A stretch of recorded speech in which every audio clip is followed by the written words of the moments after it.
بسم الله. النهارده هنعمل مع بعض الكابوريا. الكابوريا متوفرة اليومين دول وسعرها كويس الحمد لله. يعني بالحجم ده انا جايباه ب50 جنيه النهارده الكيلو، وقلت قبل ما اسلقها بقى اوريها لكم النهارده بالمره. هنا الكابوريا مش بتحتاج حاجه اكتر من فلفلايه رومي او من التخينه الطويله دهيت، لان طبعا ممكن تحط حامي مع ده بس انت ورغبتك. وفي توم شويه كده، نص راس توم بتتخرط رفيع، والفيليه بتتخرط رفيع، وليمونتين بيتحطوا بيتقشروا، يعني بعصر ليمون وبقشر ليمون عليها. عندي انا قشر ليمون كان موجود في الفريزر بستغله، بحطه بنطق في الكابوريا. وبصلتين بقطعهم ترانشات. يبقى انا عندي المقادير: بصلتين ترانشات، فلفله رومي كويسه، نص راس توم، ليمونتين. هي دي المكونات اللي بحطها عليها. وبتبل بقى بزنجبيل، بكمون، بسماق، بكركم. الكركم ده والزنجبيل بالنسبه لي موجودين في كل اكل الشتاء. يبقى انا عندي التوابل الموجوده، عندي كمون، سماق، جنزبيل، كركم. لو في حاجه ناقصه طبعا ما فيش مشكله. الليمون انا حاطه ليمونتين، لكن هزود ليمون تاني بحيث ان اعصر عليها ليمونتين كده، واخرط ليمونه كمان عليها، وتبقى يعني الطعم بتاعها حمضي وجميل.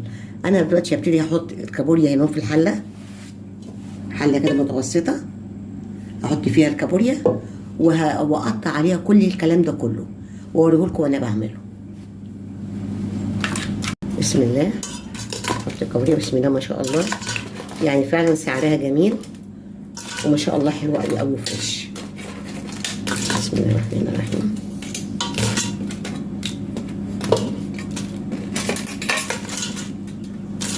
طبعا انا نسيت اقول لكم ان الكابوريا غسلتها ازاي بالنقع 3 مرات، انقعها بحيث لو فيها اي اتربه هتنزل فيها لغايه لما الميه بسم الله ما شاء الله تبقى زي الفل. هنا بقى خلاص بتوقف على النقع بتاعها. هنا البصل اخرطه ترانشات رقيقه. البصل اليومين دول معلش فيه ايه، الابيض شويه بيطلع كده سميك شويه، لكن مفيش مشكله.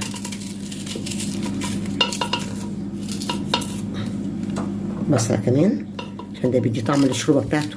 اي سائل بينزل منه طبعا بيتشرب، يعني بعد ما اسلقها يعني في طبق اشيلها من طبق في طبق او في سيرفيس. السائل ده طبعا ايه بزود عليه شويه ميه واروح جايه مسخناه وبتشرب، بيبقى تحفه كده. البصل كده، فلفل حلقات.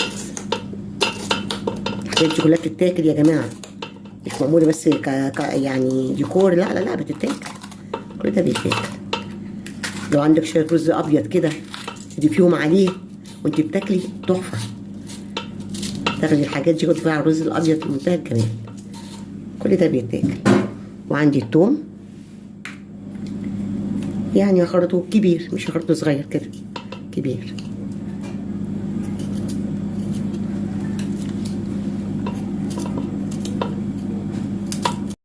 كده تقريبا كل الثوم يعني خلاص. ممكن كمان تحطي شويه سلام، مفيش مشكله خالص. هنا الليمون،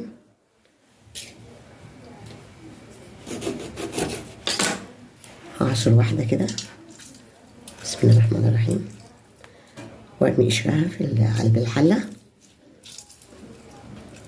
والتانية هقطعها ترانشات رقيقه قوي قوي قوي واحطها في الحله. اهي يا جماعه ترانشات واحطها، مفيش اسهل من كده. هتزودي ليمون زودي، انا ممكن بعد شويه ازود تاني مش مشكله. ما زودتيش، هما الليمونتين دول ما شاء الله كبار وحلوين قوي قوي. هنا بقى البهاراتي بحطها كده بالبركه.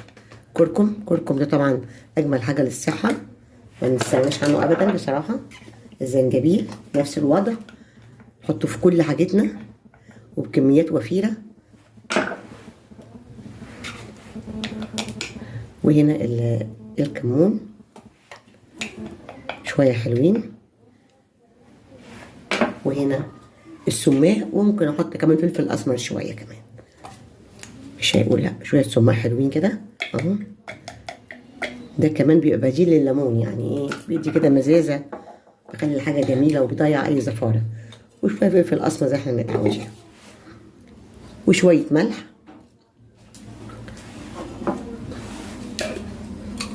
وما يكترش الملح مني بقى عشان ايه الامور ايه ما الاقوش فجاه مالح كده مني. والحاجات دي كلها هنطقها واحطها على نار متوسطه، وهفضل انطق فيها طول ما انا بشتغل. طول ما انا بشتغل بنطق فيها لغايه لما لونها بيتغير وبيحمر كده، بتبقى هي كده استوت. ما بتاخدش 10 دقايق على النار، من 10 ربع ساعه. ودلوقتي هوديها على البوتاجاز. انا كده حطيتها على النار، على نار ايه متوسطه، وزي ما بقول لكم هسيبها وهنطق، هسيبها وهنطق، هفضل انطق فيها كده. تاخد لها من 10 دقايق ربع ساعه، بلاقي لونها احمر واختلف لونها، تبقى هي كده خلاص استوت. بعدها بقى بحط كوبايه ميه مغليه عليها دقيقه واطفي. ليه؟ بطلع انا بنشل الكابوريا دي في سيرفيس من الصوص، والصوص ده بيفضل بقى بخضرواته، بتشربيه بتاكليه، بتحطيه على شويه رز ابيض، بيبقى تحفه. كده يا جماعه نفضل ايدينا كده. طبعا انا مش هروشكم قبل الموضوع ده، بس هو الفكره كل دقيقتين كده هاجيلها هعملها كده. هي ده طريقه التسويه بتاعتها. مش هشغلكم بقى شويه وانتوا عارفين ان كل دقيقتين هعمل كده، وهقول لكم انا قعدت مده قد ايه. هنا يا جماعه هرفع الغطا بعد 5 دقايق. انا غطيت، وعلى فكره وطيت النار شويه، ما خليتهاش زي ما قلت لكم متوسطه ولا حاجه، عشان اضمن انها تنزل سوايلها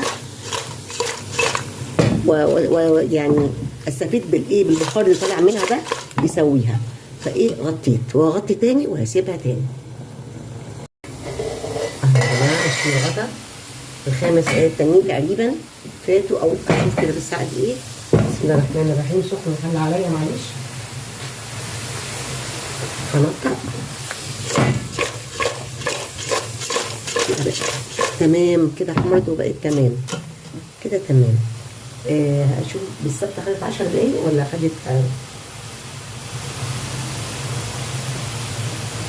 هي كانت 9:30. هنا بقى ايه هعلي وهحط كوبايه ميه مغليه عليها وعلي، زي ما بقول كده يجيب لي صوص جميل. دقيقه واحده هحرك فيه الكابوريا وهطفي، وهنشيلها بقى في ايه عشان ما يزيدش سواها.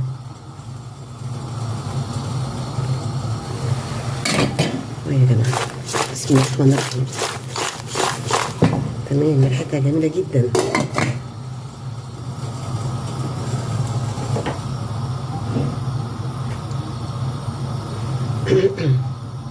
بسم الله الرحمن الرحيم. خلاص انا كده هطفي يا جماعه بقى، خلاص عليها الدقيقه ديت، وهبتدي بقى ايه اتعملت اهي. بسم الله ما شاء الله، بسم الله ما شاء الله. هشيلها بقى في سيرفيس، وده هيتحط في ايه في سلطانيه كده نشرب منها الصوص بتاعها. هرصها واوريها لكم. بسم الله الرحمن الرحيم. طلعها هي السخنه يا جماعه قدامكم تجنن. بسم الله ما شاء الله. شوفوا لونها بقى اختلف ازاي، بقى لونها احمر ازاي. هي كده بقى استوت 10 دقايق بالظبط كانت، بس غطيت عليها برضه عشان الحقيقه ده عشان البخار يساعد على تسويتها. بسم الله الرحمن الرحيم. بسم الله الرحمن الرحيم.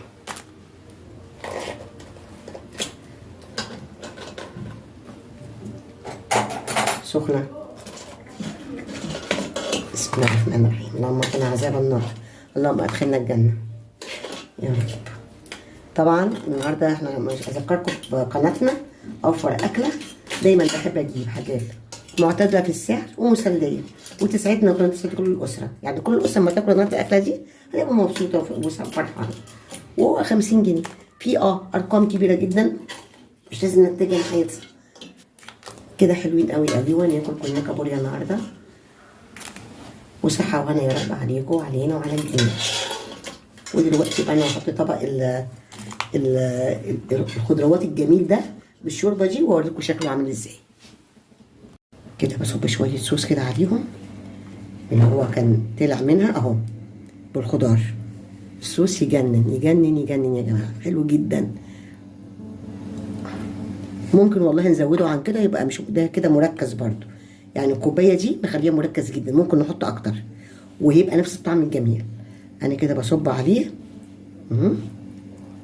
وهخلي الباقي نوت محتفظ بيه اللي يحب حد يحطه على شويه رز ابيض هيبقى خطير.